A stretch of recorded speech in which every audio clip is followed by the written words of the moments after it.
Hey guys, and welcome back to Battlefront Updates and some exciting Battlefront 2 news, because Guillaume, the hero designer on Battlefront 2, has been active out on Twitter today confirming a lot of changes coming to the heroes, actually, more than I expected, as well as some comments from famous leakers, some info regarding Ahsoka and Ventress. I take that with a grain of salt though, so I'll be covering that later in the video, but I wanted to get into the, I guess, proper news first, because, well, there's a lot of details that Guillaume talks about on Twitter, so, well, let's jump straight into it. First of all, a few more nerfs for Anakin in the next patch. Passionate Strike won't push down the enemy anymore. He has too many enemy disruption abilities, and I think this makes sense because you can literally combo 4 of his abilities in a row to take out a hero from full health, which means that you don't really stand a chance because you can do Passionate Strike through a block. At least now, if you block one of his abilities, he can't chain another one because, well, you're blocking. So I think that's a very good change, and they will also be reducing the range of pull dominance, as 20 meters was too much, he's saying, and they will also be looking at reducing the retribution range. I didn't think the pull dominance was really a problem, to be completely honest, so I'm not sure if I agree on that range nerf, to be completely honest. Pull dominance never felt like one of the annoying abilities he had, but I do think that the retribution range is a bigger problem, so we'll see what happens there. I would actually prefer if they kept pull dominance but reduced the retribution range. And then if we move on to Yoda, we will be seeing a nerf of his presence on troopers and reinforcements, nerfing him a bit in Galactic Assault.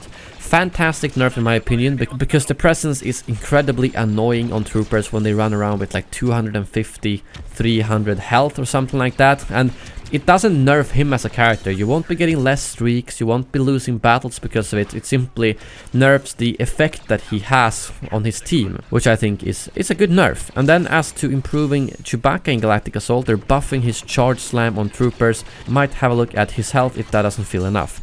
So another really good change, especially since his health card is linked to Charge Slam. I think it's important to buff that up, because right now it's hard to even get kills with it. Even if you hit with it, they tend to just get knocked down and then you don't get any health back. So I'm excited for that change as well. And then on top of that, he says more changes are coming, like Yoda and Vader jump height. Thank you very much. Vader and Maul not being able to be pushed during their chokes, together with Grievous unrelenting advance. April will see a bunch of changes and fixes. And I think that makes sense. If Anakin is immune during Heroic Might and Retribution, why wouldn't Vader and Maul at least be immune to pushes, although they might still take damage. So it's not going to be like that invulnerable, but you can't just push them away in the middle of a choke simply. And the jump height, I actually didn't know that Vader had an issue with that, because I felt like Vader could jump pretty high, but Yoda has had issues with the jump, so it makes sense that he can jump as high as the other heroes, so another very good change. And then he also says, with Manuel's guidance, we're looking at making Boba Fett's Jetpack gameplay more interesting, but that will be for a future patch. This is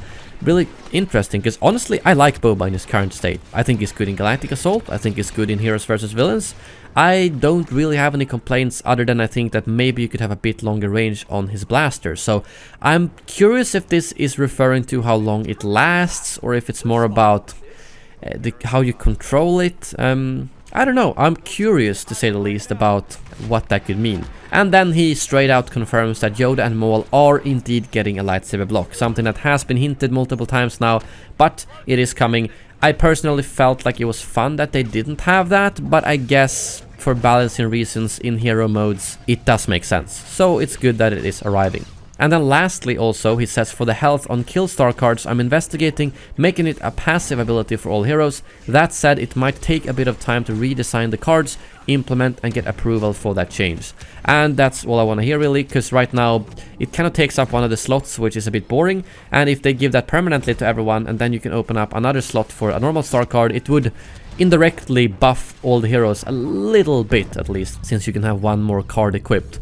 So it might take a few months before that arrives, if it does arrive at any point, but very good nevertheless. So a lot of changes actually confirmed through like 5 or 6 tweets. So I'm glad that they are taking time to fix so many hero stuff, especially when they're doing the Heroes vs Villains rework. I feel like in May we're gonna have some incredible hero experiences. We've already removed the stagger, and then we get all of these improvements, and we get the block for everyone, and we get no target system. I think the hero combat is probably gonna be fun in May.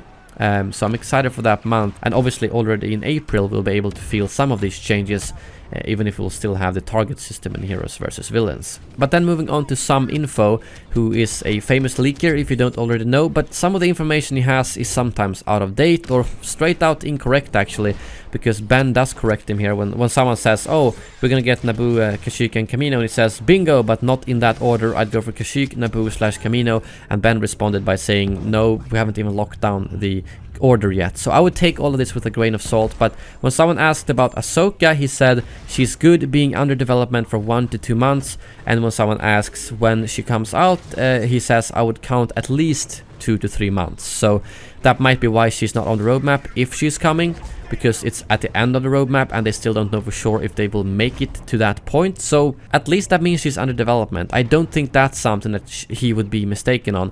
It could still be wrong, they might be a prototype and she might never arrive to the game, but the fact that she has been under development for 1 to 2 months, that part in particular I don't doubt. Although I'm not entirely sure if she will actually be arriving at some point or not. And he does also say that Ventress is indeed her counter, which we also knew from last year. So again, I don't know if we'll ever get Ahsoka or Ventress, but it seems like if we are getting any more heroes, it's those two. I mean, Dennis' comments recently have kind of hinted towards it's more important to bring maps and reinforcements than heroes, because now we've already got some new heroes. So I'm not sure. We might get them eventually, but not anytime soon. That's the feeling I've got. Also in this response right here, in regards to whether Naboo, Kashyyyk and Kamino will be ported, he said ported, I'm afraid, at least 100% for the Kashyyyk map. And I think that makes sense. I mean, I was honestly surprised that they made a new Geonosis map. I appreciate it though, but the Kashyyyk map is massive, and that will probably work just fine as it is for this game mode, and it will feel like a different map since you'll be running around in different directions and you won't just be playing linearly.